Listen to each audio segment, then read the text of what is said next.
My coffee had gone cold 3 hours ago. I stared at the architectural rendering on my screen, adjusting the roof pitch for what felt like the 100th time. 3 degrees off. The judges at the citywide competition would notice. They always did. I glanced at the clock. 11:47 p.m. The 8th floor of this Manhattan office building was silent except for the hum of my computer and the distant wail of sirens somewhere in the city below. Everyone else had left hours ago. Even my boss had stuck his head in around 9, told me to go home, get some rest. But this project was my chance. Senior architect. Maybe my own firm someday. I just needed to win this competition. My stomach growled. When had I last eaten? Carmen would lecture me about that tomorrow. My 21-year-old sister had somehow become the responsible one between us, making sure I remembered to take care of myself. 7 years since our parents died in that car accident, and she still worried I'd work myself to death. I hit save and leaned back. The rendering finally looked right. Clean lines, functional beauty, a community center the neighborhood desperately needed. For the first time all night, I smiled. The fire alarm shattered the silence. The piercing wail made me jump, my heart slamming against my ribs. I grabbed my phone and bag, leaving my laptop behind as I yanked open my office door. Heat slapped my face. Smoke, thick and acrid, was seeping through the hallway. Not a drill, not burnt popcorn. Real fire. The emergency lights cast everything in hellish red as I ran toward the south stairwell. I knew this building's layout by heart. We'd consulted on the renovation 2 years ago. I pushed through the metal door into the concrete shaft and immediately started coughing. The smoke was worse here, a choking fog that burned my lungs. I counted steps down, keeping one hand on the wall. 8 floors. Just get down 8 floors. By the 5th floor landing, I could barely see. Each breath felt like inhaling broken glass. That's when I nearly tripped over him. A man, sprawled across the landing, blocking my path. Blood matted his black hair above his temple. More blood soaked through his white dress shirt on his right side. The fabric torn and shredded. Not burned. Cut. Stabbed. Maybe. My hands moved before my brain could catch up, checking for a pulse. Strong. Steady. He was alive. I shook his shoulders. Nothing. Dead weight. And the flames were climbing up from below, cutting off the main exit. Think like an architect, Valentina. The ventilation shaft. It ran from basement to roof with access panels every 3 floors. If I could get us to the panel on this floor, we could climb up instead of down. But I'd have to drag this unconscious stranger through the 5th floor offices first. I hooked my arms under his armpits and pulled. He was easily 6 feet tall, pure muscle. I weighed 130 pounds soaking wet, but I dug my heels in and pulled again. He moved. Inches, but progress. The 5th floor door wasn't locked. I dragged him through the open office layout, my arms screaming, sweat and tears mixing on my face. The ventilation access was in the northwest corner. I found the metal panel, fumbled with the latch, and it swung open to reveal a maintenance ladder. His eyes opened. Just barely. Blue-gray, even through the smoke haze. His lips moved, forming words I didn't understand. Italian, maybe. "Stay with me," I gasped. "You have to climb." He focused on me then, really looked at me with an intensity that made something electric shoot down my spine despite the circumstances. "Your eyes," he murmured in accented English. "Green. Like a wet, painful cough. Like emeralds. Delirious. Definitely delirious." I got my shoulder under his arm and half carried, half dragged him up that ladder. He helped more than I expected, muscle memory kicking in even semi-conscious. We climbed through smoke and darkness until we reached the roof access. Cold night air hit my face as we stumbled onto the rooftop. I sucked in clean oxygen, my lungs grateful, and laid him down on the concrete. Blood was still seeping through his shirt. The head wound looked bad. I pressed my cardigan against his abdomen, applying pressure. Sirens grew louder. Red and blue lights flashed from the street below. The fire department had arrived. "Help!" I screamed toward the edge. "Up here! We need help!" Within minutes, firefighters appeared through the same roof access we'd used. 2 paramedics rushed over with equipment. "Ma'am, step back. Let us work." I moved aside, trembling now that the adrenaline was fading. One paramedic cut away the man's shirt, revealing a nasty stab wound. The other checked his vitals, called out numbers I didn't understand. "We need to transport now," one said. "He's lost a lot of blood." That's when they appeared. 3 men in dark suits materialized from nowhere, moving with purpose across the rooftop. They weren't firefighters or police. The way they carried themselves, the bulges under their jackets. These men were something else entirely. "We'll take it from here," the tallest one said. His voice was cold, final. The paramedic frowned. "Sir, this man needs immediate medical attention. We have our own medical team waiting." The suited man gestured, and the other 2 moved to lift the injured man. "You're dismissed. You can't just—" One of them flashed something. A badge, maybe, or identification I couldn't see from where I stood. Whatever it was made the paramedics step back, confusion and frustration clear on their faces. I watched, stunned, as they carried him to the roof access. Before disappearing through the door, the injured man's eyes found mine one last time. That same intense gaze, even through pain and blood loss, like he was memorizing my face.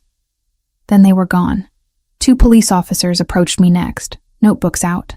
"Ma'am, I'm Officer Rodriguez. Can you tell us what happened?" I explained about working late, the fire alarm, finding the man in the stairwell. I described dragging him up through the ventilation shaft to the roof. What I didn't mention was the stab wound, the way those suited men had taken control, or the feeling in my gut that something about this entire situation was very wrong. "Did you know the man you rescued?" "No, never seen him before." "Can you describe him?" "Tall, dark hair, maybe mid-30s, expensive suit." I left it at that. They took my contact information, told me I might need to come in for additional questions. I nodded numbly. All I wanted was to go home, take a scalding shower, and forget this night ever happened. By the time I made it back to my apartment in the Upper West Side, dawn was threatening the horizon. I climbed the 4 flights to my floor, let myself in quietly so I wouldn't wake Carmen, and collapsed on my bed fully clothed. Sleep didn't come. Every time I closed my eyes, I saw those blue-gray eyes staring at me through smoke and blood. The sound of Carmen's voice yanked me from restless half-sleep. "Val? Valentina." I opened my eyes. Sunlight streamed through my window. My phone said 8:07 a.m. I'd been asleep less than 2 hours. "What?" My voice was rough from smoke inhalation. Carmen appeared in my doorway, her curly hair still messy from sleep, but her expression was alert, worried. There are 3 black SUVs parked outside our building, expensive ones, and there are men in suits just standing there, watching. Ice flooded my veins. I scrambled out of bed and moved to the window. Carmen wasn't exaggerating. 3 identical black SUVs lined the street below, and at least 6 men in dark suits stood on the sidewalk. Waiting. Not talking. Just watching our building. My phone rang. Unknown number. My hand trembled as I picked it up. Every instinct screamed not to answer, but something made me swipe to accept. "Hello? Miss Valentina Brennan." A man's voice. Smooth, accented, controlled. "I believe we need to talk." The voice on the phone was smooth as expensive whiskey, with an accent that turned each word into something deliberate. Dangerous. "Who is this?" My voice came out steadier than I felt. "My name is Rafael Cordemare. We met last night under unfortunate circumstances. You saved my life, Miss Brennan. I'd like to express my gratitude properly." I glanced at Carmen, who was still staring out the window at the SUVs. My heart hammered against my ribs. "I don't know what you're talking about." A soft laugh, not mocking, almost appreciative. "The fire at the office building on 7th Avenue, the stairwell on the 5th floor. You dragged me through a ventilation shaft despite weighing a fraction of what I do. Your eyes are green, like emeralds, I believe I said." Heat flushed my cheeks. He remembered that? Through blood loss and smoke inhalation, he remembered saying that? "How did you get my number?" "I have resources." A pause. "I also know you live on the 4th floor of a building on West 83rd Street with your sister Carmen, who's 21 and studying medicine. You work as a junior architect at Morrison & Associates." Your parents died 7 years ago in a car accident on the Taconic Parkway. You have $43,000 in student loan debt and send $400 monthly to a care facility in Baltimore, where your grandmother lives with advanced dementia. My blood turned to ice. Are you threatening me? On the contrary. I'm demonstrating that I take my debts seriously. You saved my life, Valentina. That matters. In my world, it matters more than anything. Your world. I looked at the SUVs again. What world is that exactly? One we should discuss in person. Dinner tonight. 7 o'clock. I'll send a car. I'm not getting in a car with strangers who investigated my entire life. Then I'll meet you somewhere public. Choose the location. I don't want to meet you at all. I don't want anything from you. Just leave me alone. Silence stretched for several seconds. When he spoke again, his voice had changed. Softer, but somehow more intense. I'm afraid that's not possible. What happened last night has consequences. For both of us, but especially for you and your sister. The men who tried to kill me know you exist now. They have security footage from the building. They know you saved me. That makes you a target. Fear clawed up my throat. Why would I be a target? I didn't do anything except help someone who was hurt. Because in their culture, saving me is the same as choosing a side. And the Russian bratva doesn't forgive perceived enemies. He let that sink in. Dinner, Valentina. Let me explain. Let me protect you. It's the least I can do. The Russian what? 7 o'clock. There's a restaurant in Little Italy. Osteria di Luna. I'll reserve it. I can't just... The SUVs will leave once you agree. They're there to ensure no one else gets to you first.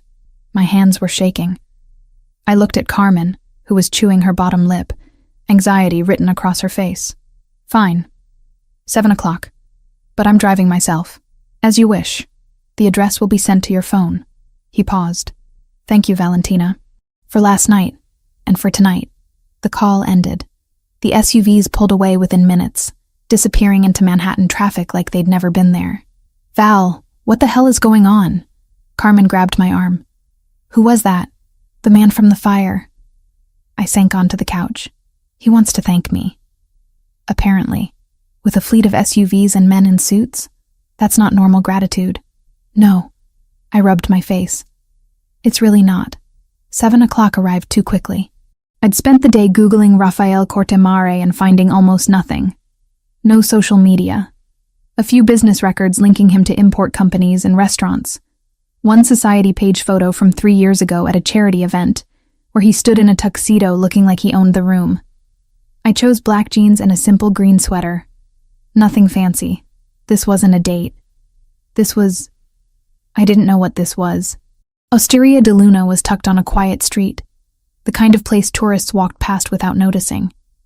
Old-world Italian, with ivy climbing the brick facade and warm light glowing through leaded glass windows. The front door was locked.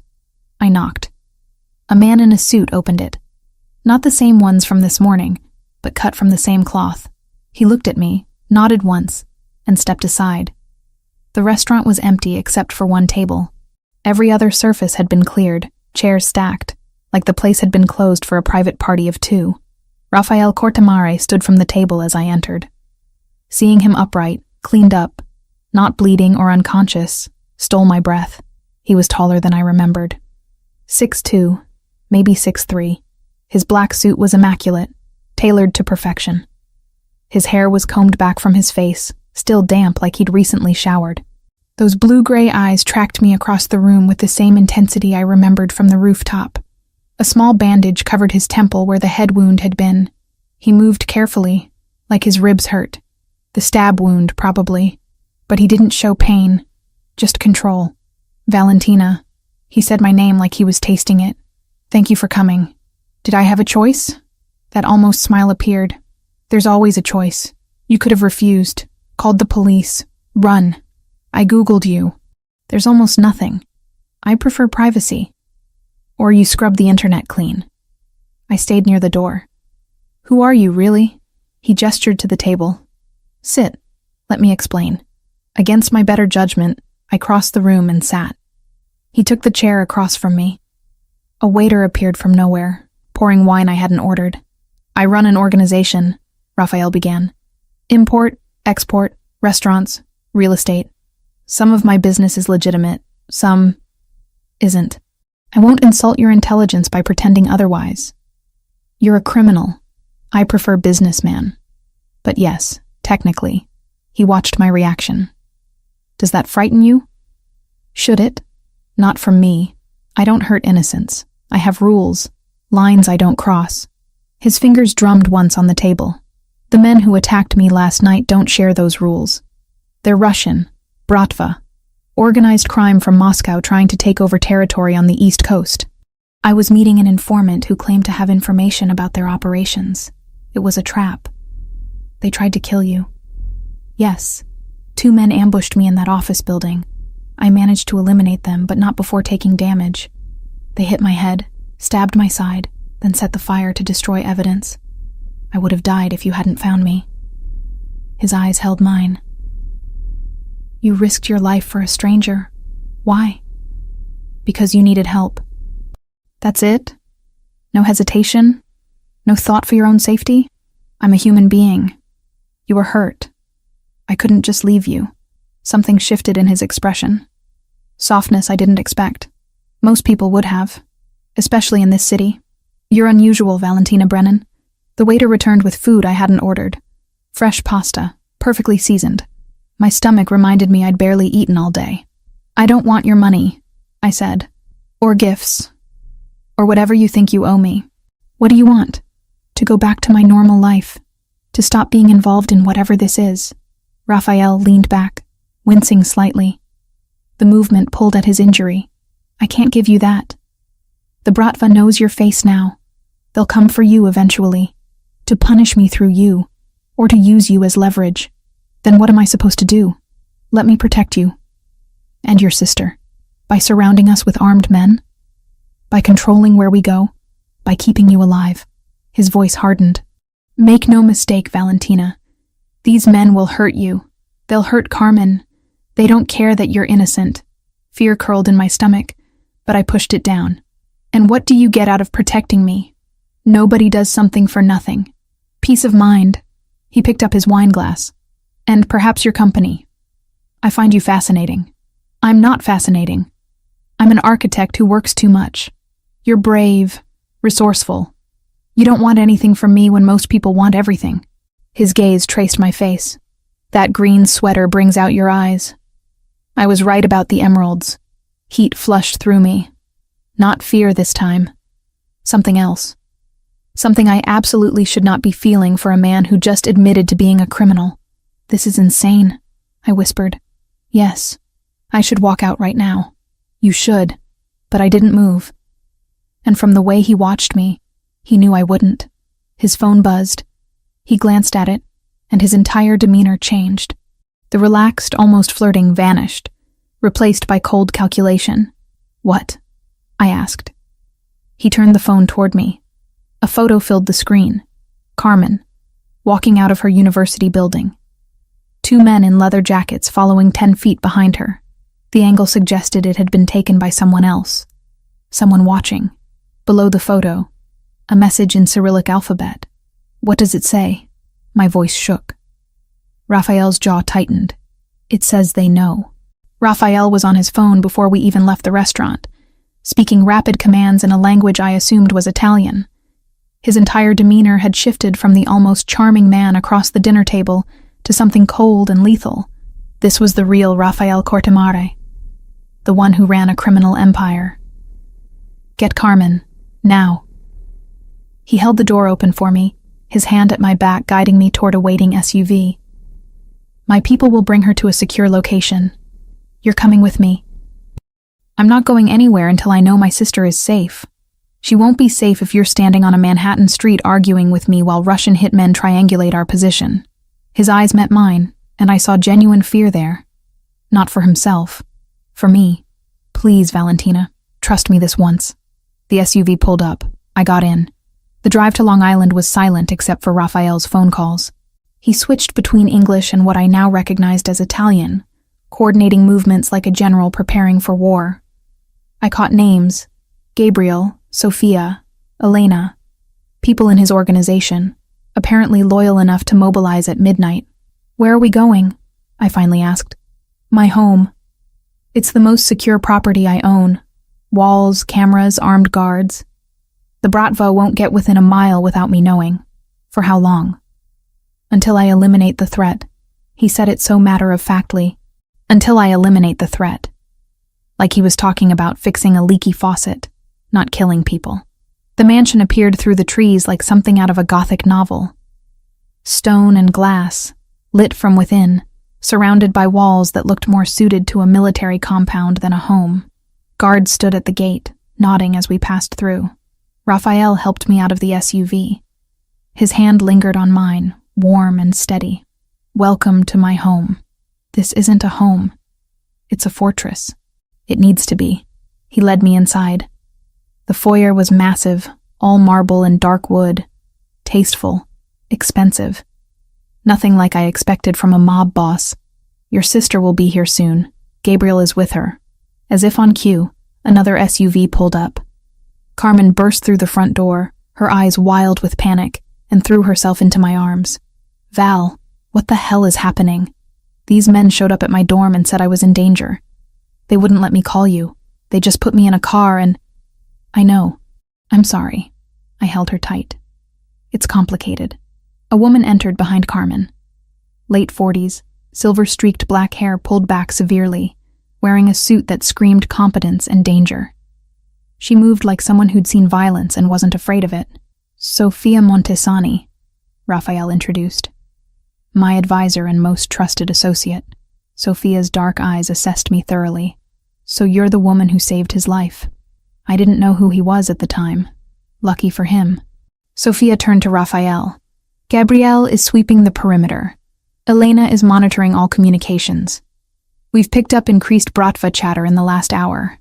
They know about the girls." "How?" Raphael's voice dropped to something dangerous. "Someone at the hospital recognized Carmen from security footage. They've been watching her for days, waiting to see if we'd move her." Sophia's gaze flicked to me. "When you showed up at the restaurant tonight, they confirmed you were both targets." My blood ran cold. "Days? They've been following my sister for days. This is your fault." Carmen's voice shook with fury. She pulled away from me, glaring at Raphael. "She saved your life and now we're hunted because of it." "Yes." Raphael didn't flinch from her anger. "That's exactly what happened, and I take full responsibility, which is why you're both under my protection now. We don't want your protection. We want our lives back. That's not possible anymore." Sophia's tone was blunt, but not unkind. "The Bratva doesn't forgive. They'll use you to hurt him, or they'll kill you just to prove a point. Your only option is to accept his help." Carmen looked at me, tears streaming down her face. "Val?" I pulled her close again. "We don't have a choice, Carmen. Not right now." Raphael gestured toward the stairs. "Sophia will show you to your rooms. East wing. Private. You'll have everything you need." The rooms were beautiful. A suite larger than our entire apartment, with 2 bedrooms connected by a shared sitting area. Plush furniture, art on the walls, windows overlooking gardens lit by soft landscape lighting. Luxury I'd only seen in magazines. Carmen collapsed on one of the beds. "This is insane. This is actually insane." "I know. Are we prisoners?" "I don't think so. Not exactly. But I wasn't sure. The line between protection and captivity seemed very thin." Sophia appeared in the doorway.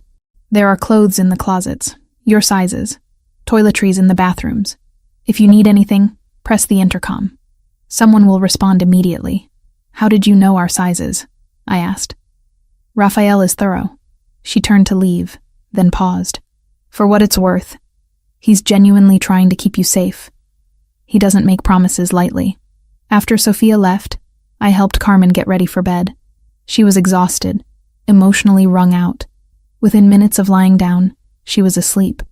I wasn't tired. Too much adrenaline, too much fear, too many questions racing through my mind.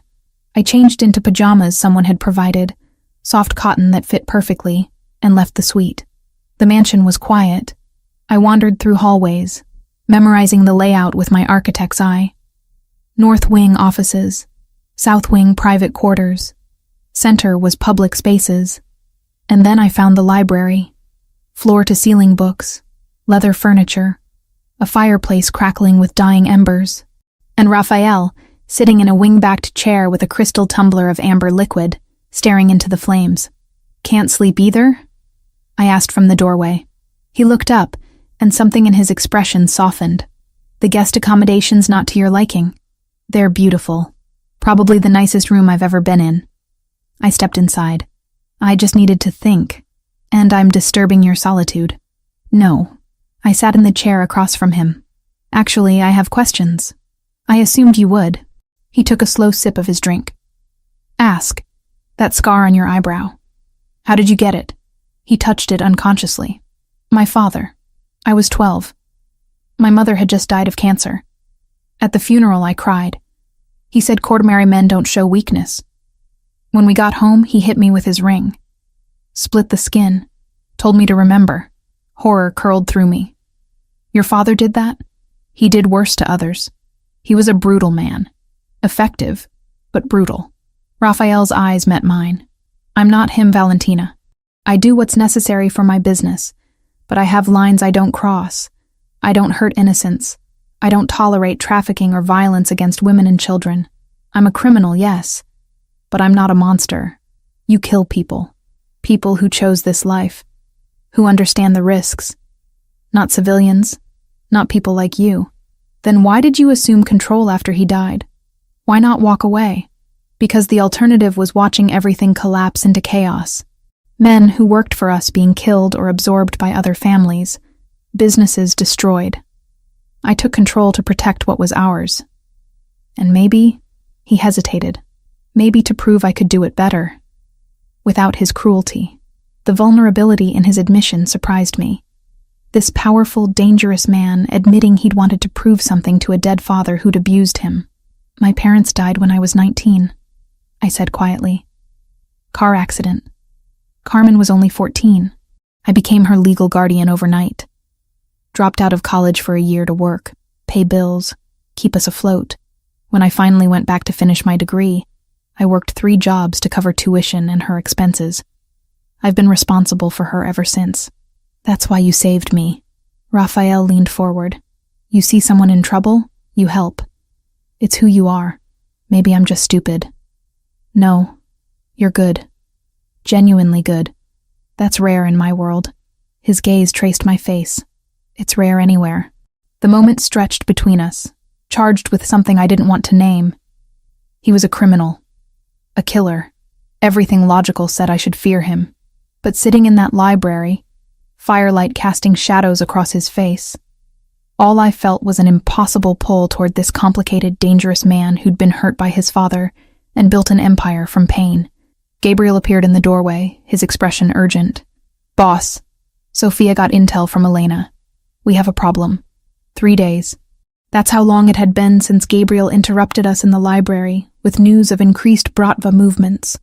3 days of living in Raphael's fortress, watching Carmen struggle between fear and resentment, feeling the weight of armed guards following my every step outside our suite, and 3 days of Raphael keeping a careful distance from me. Professional, polite, nothing like the man who'd shared vulnerabilities over firelight, whose gaze had traced my face like he was memorizing it. Until tonight. Sophia burst into the dining room where Carmen and I were picking at our dinner. Her expression was grim. "They're moving on the hospital. Mount Sinai. They've taken a patient hostage. Man in his 70s with ties to your organization." She looked at Raphael. "They're using him as bait to draw out Carmen." My sister went pale. "The hospital where I volunteer?" "Yes." Raphael was already on his feet, phone in hand, issuing rapid commands. "Gabriel, mobilize everyone. We intercept before they breach the building." "Wait." I stood too. "I know that hospital. My firm did the renovation plans 2 years ago. I know every entrance, every stairwell, every blind spot in their security." Raphael barely glanced at me. "Not relevant. You're staying here." "It's completely relevant. If you want to evacuate patients without causing panic, I can tell you exactly how to move through the building without triggering main hallways. I can help." "Absolutely not." She has a point, boss. Gabriel appeared in the doorway, already armed. Hospital layouts are complicated. Having someone who knows the architecture could save time. She's a civilian. She's also the reason we're in this mess. I regretted the words the moment they left my mouth. But I didn't take them back. Let me help fix it. Raphael's jaw tightened. For a long moment, he just stared at me. Then reluctantly, fine, but you wear a vest, and you follow my orders exactly. No arguments. No heroics. The bulletproof vest was heavy, uncomfortable, making it hard to breathe as I climbed into the SUV. Raphael sat beside me, silent and coiled tight like a spring about to snap. Why did you really agree? I asked quietly.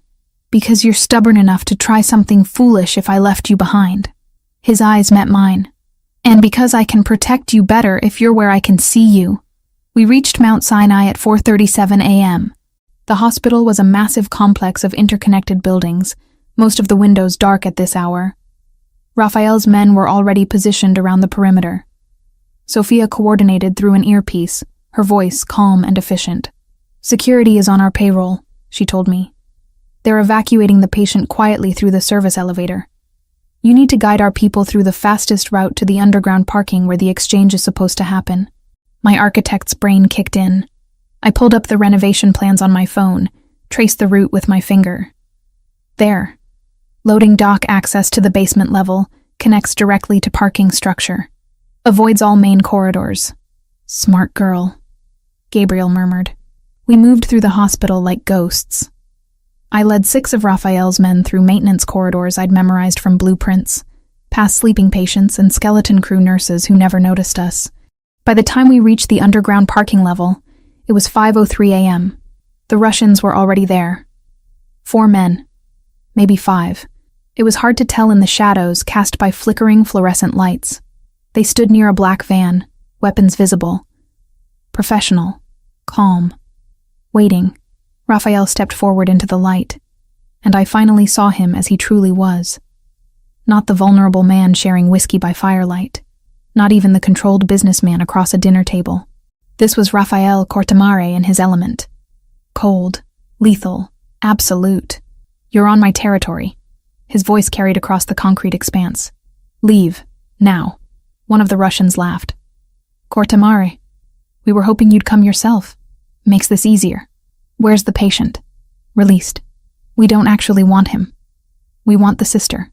He gestured vaguely in my direction, even though I was hidden behind a pillar. The one who saved your life. Viktor Sokolov sends his regards. Tell Viktor he can deliver his regards in person. Raphael's hand moved to his weapon. After I'm done with you. Everything happened at once. Gunfire erupted. I ducked behind the pillar, hands over my ears, my heart trying to punch through my ribs. The sound was deafening in the enclosed space. Concrete exploded where bullets struck. Glass shattered. Men shouted in Russian and Italian. Through the chaos, I watched Raphael move. Fluid, precise. Each shot calculated. He wasn't just fighting. He was conducting a lethal symphony, his men moving in perfect coordination around him. This was what true power looked like. Not wealth or influence. This. Command over life and death. I saw the ricochet before I understood what was happening. A bullet struck the metal frame of a parked car, angled wrong, bounced toward me at impossible speed. Raphael was there. I didn't even see him move. 1 second he was 20 feet away. The next he was in front of me, his body between mine and the bullet. It caught his left arm, tearing through his jacket, leaving a streak of red in its wake. He didn't even flinch. Stay down, he growled, then returned fire. The Russians retreated when more of Raphael's reinforcements arrived. 2 were captured. The others escaped into the early morning darkness. Back at the mansion, I found Raphael in the library. He'd removed his jacket, his white shirt sleeves soaked red. He was trying to examine the wound himself, his face tight with controlled pain. Let me. I grabbed the first aid kit Sophia had left on the side table. Sit down. It's nothing. It's a bullet wound. Sit. He obeyed surprisingly. I cleaned the blood away carefully. The bullet had carved a groove along his bicep. Deep, but not catastrophic. Still, Seeing his blood on my hands made something twist painfully in my chest. You could have been killed. My hands trembled as I applied antiseptic. So could you. That bullet was meant for your head. His uninjured hand caught my wrist, steadying me. I promised to keep you safe, Valentina. His fingers were warm against my pulse point. I could feel my heartbeat hammering against his touch. We were too close. I could see gold flecks in his blue-gray eyes, see the tension in his jaw, the way he was breathing just slightly too fast. Thank you. The words came out barely above a whisper. For saving me. Always. His thumb moved against my wrist, a gentle stroke that sent electricity up my arm. I will always... Sophia appeared in the doorway. Raphael released me instantly, and I stepped back, suddenly aware of how intimate the moment had been. Interrogations complete, Sophia said, her sharp eyes noting our positions. You need to hear this, Raphael. The library suddenly felt too small. The information Sophia delivered was worse than I'd imagined. Viktor Sokolov wasn't just fighting a territorial war. He was systematically eliminating every Italian organization on the East Coast, creating a Russian monopoly. And the Kortemir family was his primary target because they controlled the port of New York, essential for international smuggling operations. There's more, Sophia continued. Elena hacked their encrypted communications. Sokolov has someone inside your organization, an informant, someone close to you. Raphael's expression went arctic. Who? We don't know yet. But whoever it is has been feeding the Bratva information for months, including the location of every safe house, every movement, every vulnerability. Sophia's gaze flicked to me, including when you brought Valentina and her sister here. The implications crashed over me like ice water. Someone in this house, someone Raphael trusted, was betraying us all. Paranoia was a living thing inside Raphael's mansion. 3 days since the hospital shootout, and trust had become a luxury none of us could afford. I watched Raphael move through his own home like a predator in uncertain territory, suspicion shadowing every interaction with his men. He trusted only Gabriel and Sophia now. They investigated quietly, methodically, searching for the traitor who'd been selling us out for months. The rest of the organization operated under a cloud of scrutiny, every conversation monitored, every movement tracked. Carmen spent most of her time in our suite, alternating between anger and fear. I couldn't blame her. She'd gone from pre-med student to prisoner in a criminal's fortress. But when she looked at me, really looked at me, I saw something else in her expression. Recognition, maybe. Or judgment. You're falling for him. She said it on the 4th morning, watching me stare out the window toward the gardens where Raphael was walking alone. That's ridiculous. Is it? You light up when he walks into a room. You find excuses to be where he is. Carmen crossed her arms. Val, he's a criminal, a killer. I know what he is. Do you? Because from where I'm standing, you're forgetting why we're here. We're not guests. We're liabilities he's managing. Her words stung because part of me feared she was right. But another part, the part that remembered firelight conversations and the way Raphael had thrown himself in front of a bullet meant for me, that part knew it was more complicated than liability management. Raphael gave me space to explore his world during those 3 days. He showed me the legitimate businesses first. A chain of Italian restaurants that actually served incredible food. An import company dealing in wine and olive oil, all properly licensed and taxed. Real estate holdings across the city, including the building where my firm had offices. You own my office building? I'd asked, surprised. I own many buildings in Manhattan. It's good investment. Legal profit. He'd smiled slightly. Not everything I do is criminal, Valentina. But he didn't hide the rest. The warehouse where shipments arrived at odd hours. Containers holding more than just wine. The club in Tribeca where money laundered through nightly receipts. The protection payments from business owners who paid to avoid problems Raphael's own men would create if they refused. He showed me his world with brutal honesty, not glorifying it, not apologizing for it, just letting me see. Why are you showing me all this? I asked one evening as we stood in his office overlooking the estate grounds. Because if you choose this, choose me. You should know exactly what you're choosing. His hand rested near mine on the window frame, not quite touching. I won't lie to you, Valentina. Not about who I am or what I do.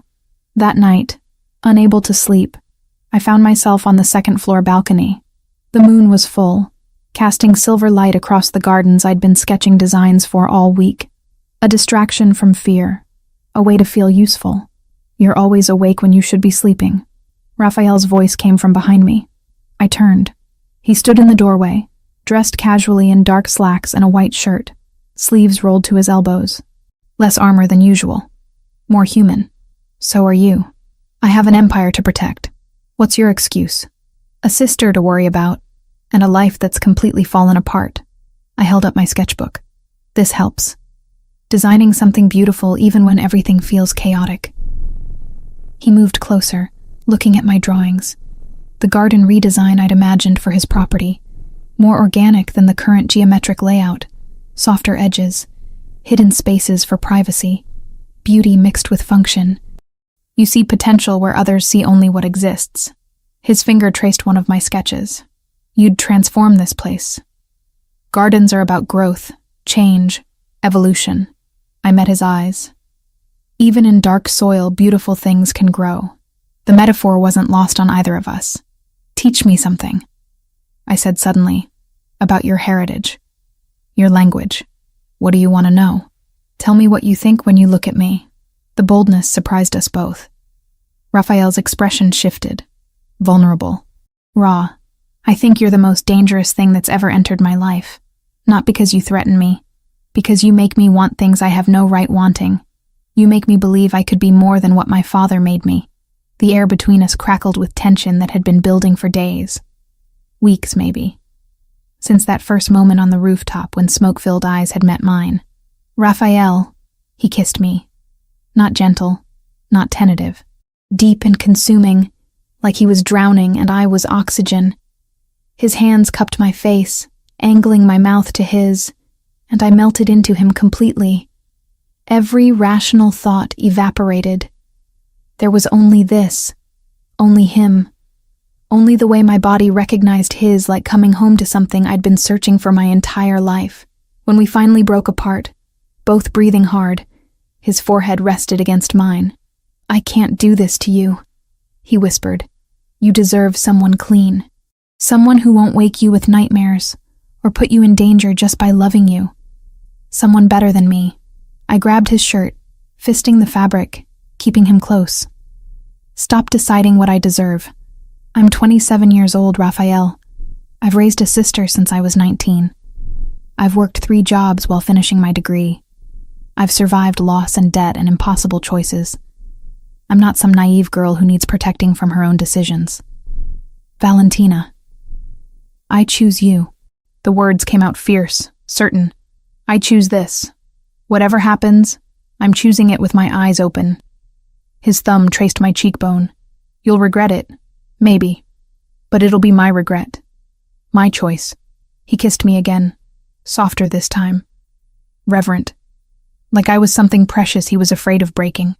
A crackling sound interrupted us. Raphael's radio, clipped to his belt. Elena's voice, urgent and tinny. Boss. Now. We found him. Raphael pulled away immediately. All business again. But his hand caught mine, squeezed once, before he pressed the radio button. Talk to me. The traitor. It's Adriano Luminari. I watched Raphael's face transform. Cold. Lethal. You're certain? Positive. Elena traced encrypted communications back to his phone. He's been feeding the Bratva everything for 8 months. Since... Sophia's voice cut in. Since you initiated the territorial push that got his brother killed. Where is he now? That's the problem. Elena's voice was grim. He just sent a message to the Russians. He gave them the Queen's safe house location, where Carmen was moved yesterday. My heart stopped. Carmen? Gabriel's with her. Only 4 men for security.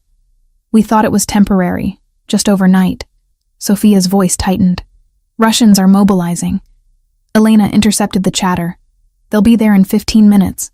Raphael was already moving, pulling me with him toward the stairs. Get everyone, now, full mobilization. Raphael, my voice broke. My sister. I know. His eyes met mine, and I saw the promise there. I'll get her back. I swear it. We ran through the mansion, sirens already blaring, men scrambling to vehicles.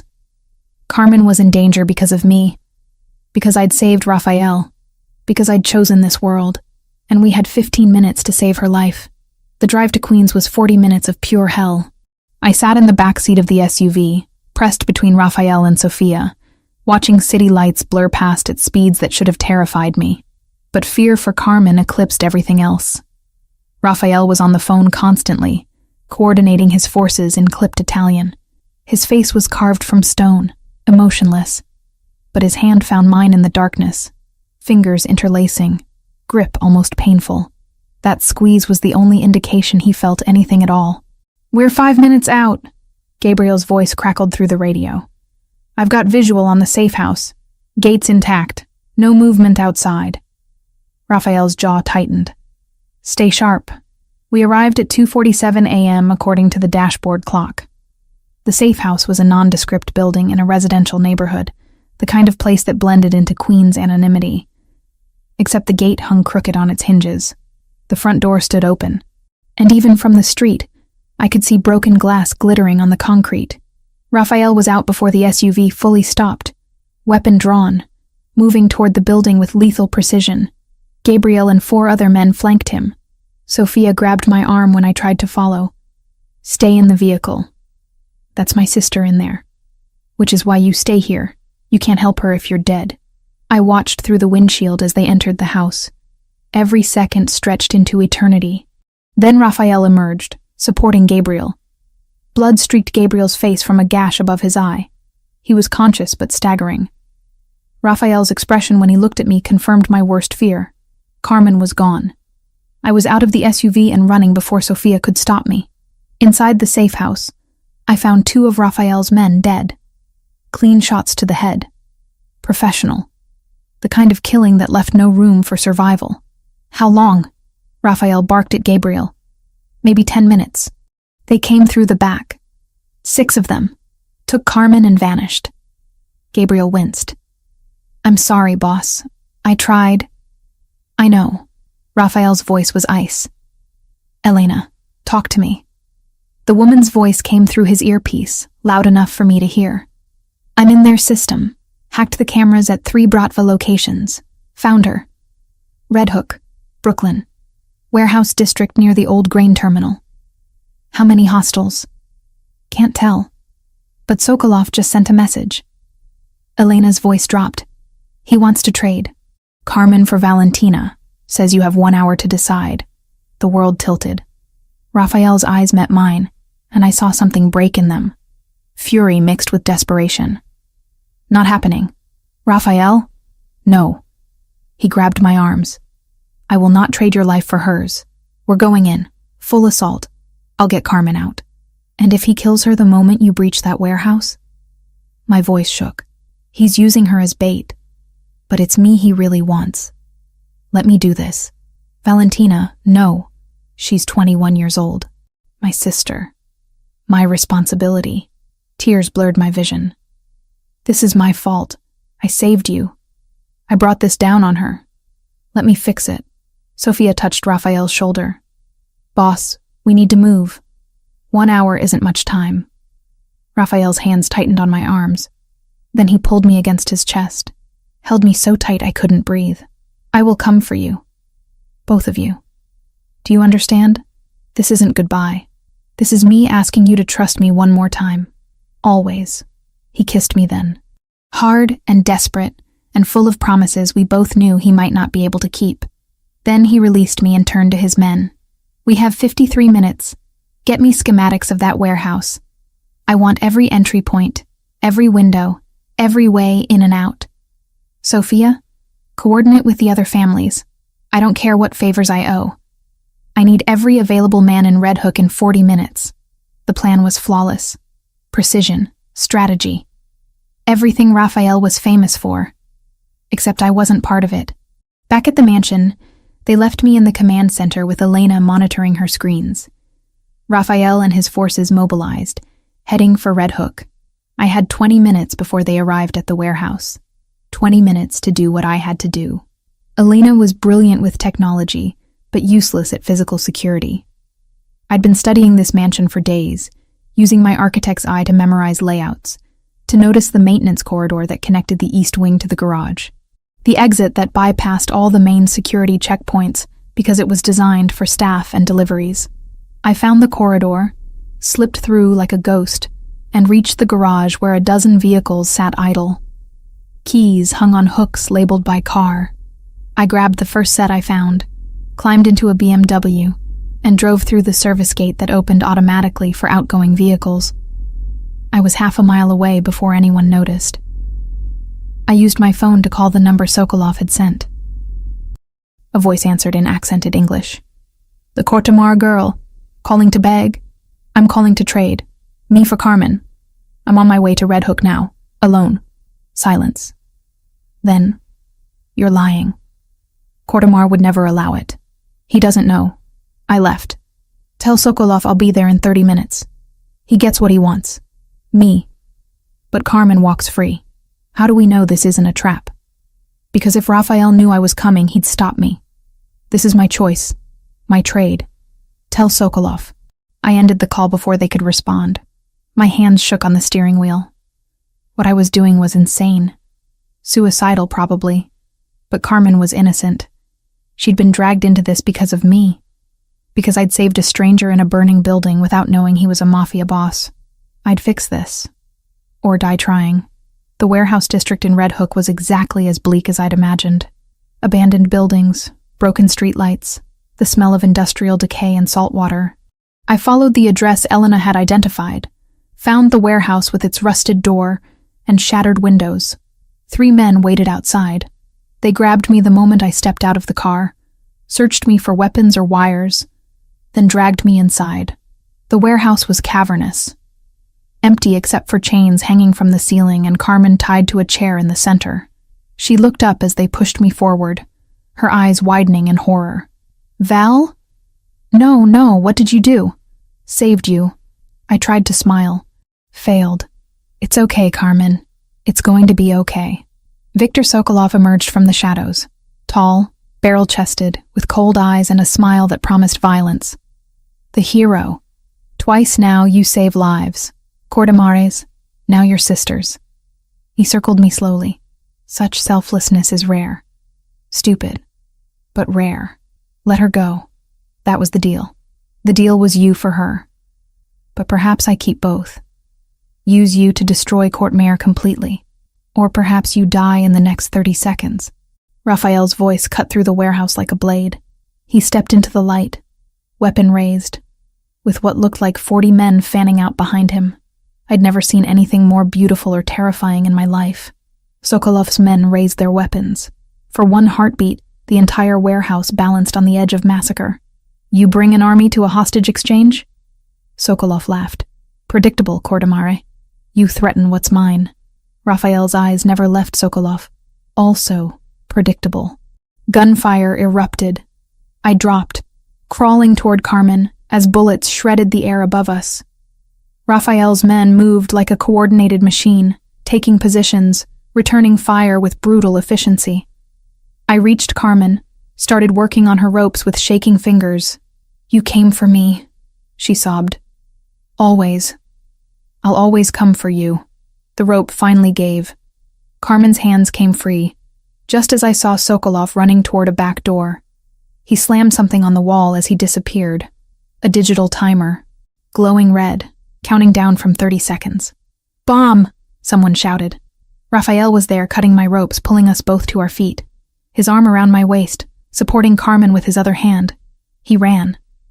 20 seconds. 15. The exit seemed impossibly far. 10 seconds. 9. We burst through the door and into the cold night. 5. 4. Raphael threw us both to the ground, covered our bodies with his. The explosion was deafening. Heat and pressure blasted over us. Debris rained down, concrete and metal and fire. When the ringing in my ears finally subsided, Raphael was pulling us up, checking for injuries with hands that moved over us frantically.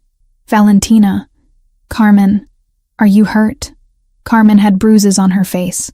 a cut on her lip. But she was alive, conscious. I'm okay. Val? I'm fine. I clung to Raphael.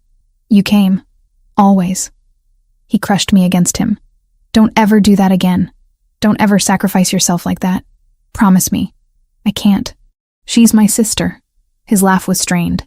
Then I'll have to make sure neither of you are ever in danger again. Back at the mansion, a doctor treated Carmen while Sophia debriefed Raphael on casualties. 2 of his men dead, 5 injured. Sokolov escaped through underground tunnels. The warehouse was ash. I sat with Carmen until she fell asleep, exhausted and medicated. Then I found Raphael in his office, staring at a computer screen. What is it? He turned the monitor toward me. A video file. Playing on loop. The view was from outside the mansion, zoomed in on our bedroom window. A red laser dot danced across the glass where I'd stood just hours ago. Below the video, a message in English. I know where she sleeps. Sokolov hadn't given up. He'd just declared war. The bunker beneath Raphael's mansion wasn't what I expected. No cold concrete or steel walls. It was a fully furnished apartment, hidden 3 levels underground, with filtered air, stockpiled supplies, and enough security to withstand a siege. Carmen sat on one of the beds, arms wrapped around herself, still processing everything that had happened. We're safe here, Raphael said, though his expression told a different story. He was preparing for war, and safe was a relative term. For how long? I asked. Until I end this. He checked his weapon with practiced efficiency. Viktor Sokolov has declared war, not just on me, on every Italian family in New York. He wants a Russian monopoly on the East Coast. That makes him everyone's problem now. Sophia entered carrying a tablet, her face grim. The 5 families have agreed to meet. 1 hour. They want guarantees this won't blow back on their operations. Raphael's jaw tightened. They'll get their guarantees. Tell them I'm calling in every favor owed. Tonight, we dismantle the Bratva's entire New York operation. But the plan was audacious. 12 simultaneous strikes across the city. Nightclubs laundering Russian money. Warehouses storing smuggled weapons. Drug distribution points. Raphael coordinated with leaders whose names I'd only heard whispered in fear. The Fontanelli family. The Verziani brothers. Old enemies setting aside grudges because Sokolov threatened them all. Carmen watched me pace the bunker. You're going to do something stupid, aren't you? What? You have that look. The same one you had before you traded yourself for me. She stood, grabbed my arms. Val, please. Stay here. Let him handle this. I will. The lie tasted bitter, but I couldn't tell her the truth. That I'd already made arrangements with Sophia. That when Raphael left for war, I'd be following in a separate vehicle. Not to fight. I couldn't fight, but to be there. Because if something happened to him, I needed to know. Raphael returned to the bunker as his forces mobilized. He cupped my face with both hands. Those blue-gray eyes searching mine. Stay here. Promise me. I promise I'll be smart. Not the promise he wanted, but the only one I could give. He kissed me then, deep and desperate, like he was trying to memorize the taste of me. When this is over, we need to talk about our future. If you still want one with me, always. He left.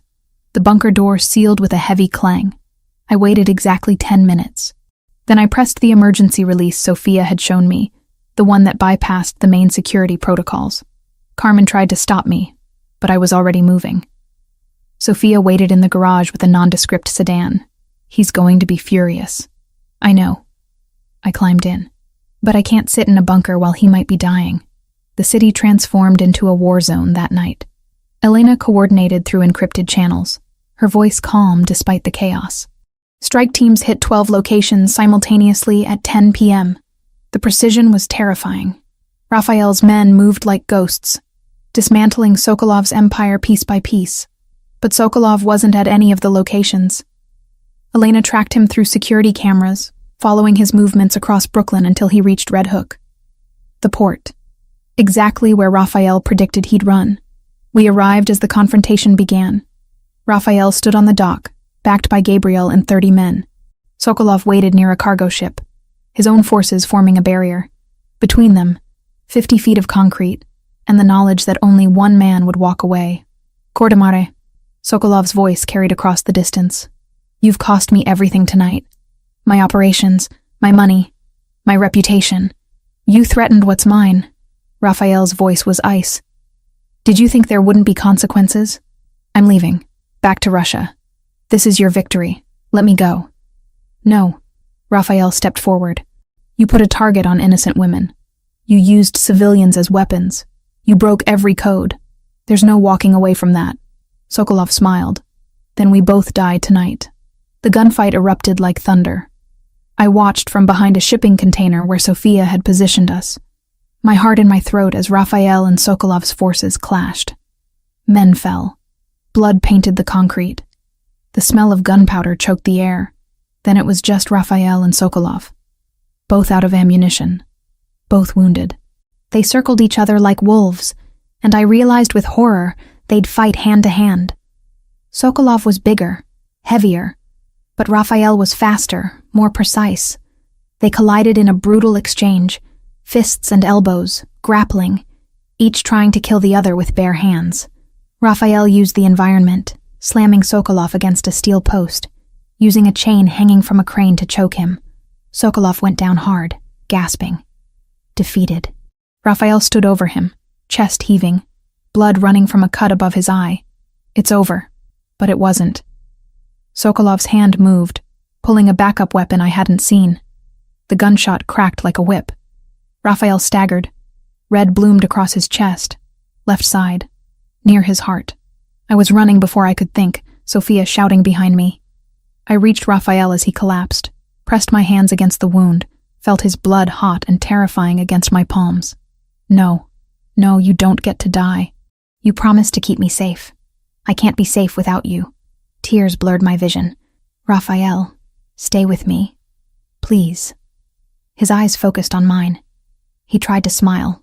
Failed. Always. So stubborn. Because you taught me to fight for what I want. And I want you. Alive. I looked up at Sofia. Where's the medic? Already called. 2 minutes out. Those 2 minutes stretched into eternity. I kept pressure on the wound, kept talking to Raphael, kept him conscious through sheer force of will. The surgeon Sofia had on standby arrived with a mobile unit, worked on Raphael right there on the dock until he was stable enough to transport. 6 hours of surgery. 6 hours of pacing hospital corridors, while Carmen held my hand and Sofia coordinated cleanup of the night's carnage. Sokolov was dead. His organization dismantled. The Russian threat eliminated. But none of it mattered if Raphael didn't survive. The surgeon finally emerged, exhausted but smiling. He made it. Bullet missed his heart by 2 centimeters. He'll recover fully. I collapsed into Carmen's arms, sobbing with relief. 2 weeks later, Raphael was released from the secure medical facility. He recovered in his mansion while I returned to our apartment, per his request delivered through Sofia. He needed time to heal. Time to think. Time to decide if dragging me deeper into his world was fair. I gave him a week.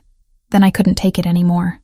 I drove to the mansion, walked past guards who'd been ordered to let me through, and found Raphael in the library.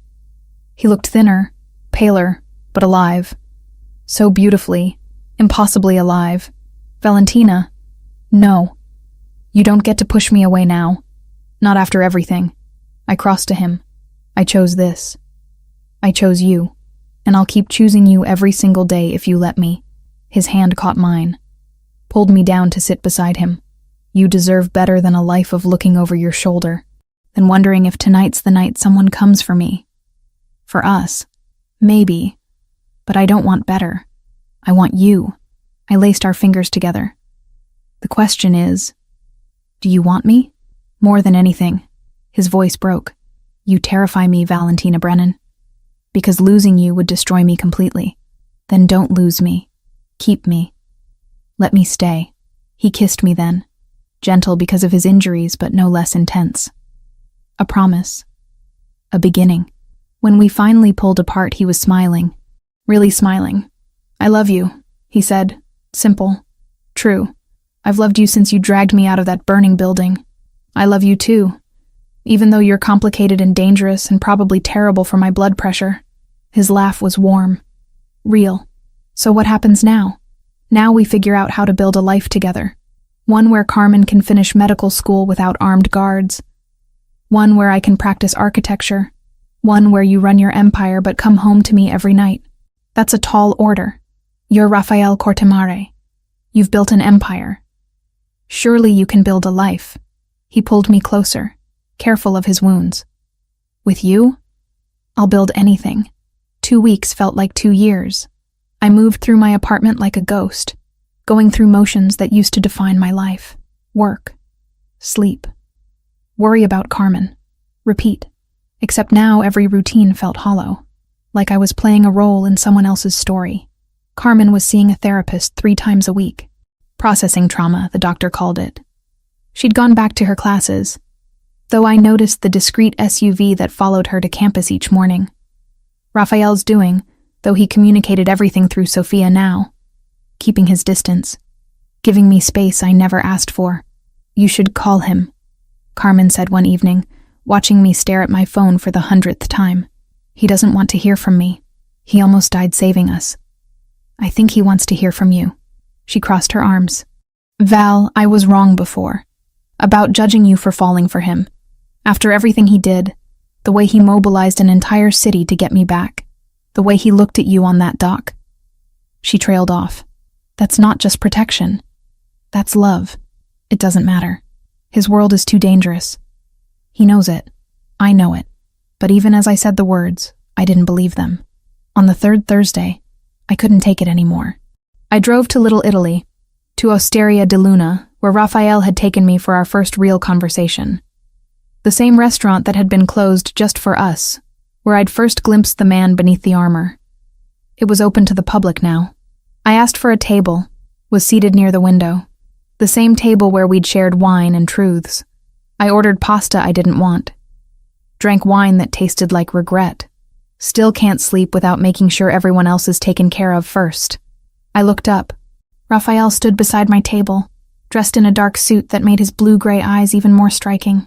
He looked healthier than 2 weeks ago. The color had returned to his face. But something in his expression was cautious, uncertain, like he wasn't sure I'd want him here. Rafael. His name came out breathless. What are you doing here? Sophia told me you were here. I couldn't stay away. He gestured to the empty chair. May I? I nodded, not trusting my voice. He sat slowly, carefully, still healing.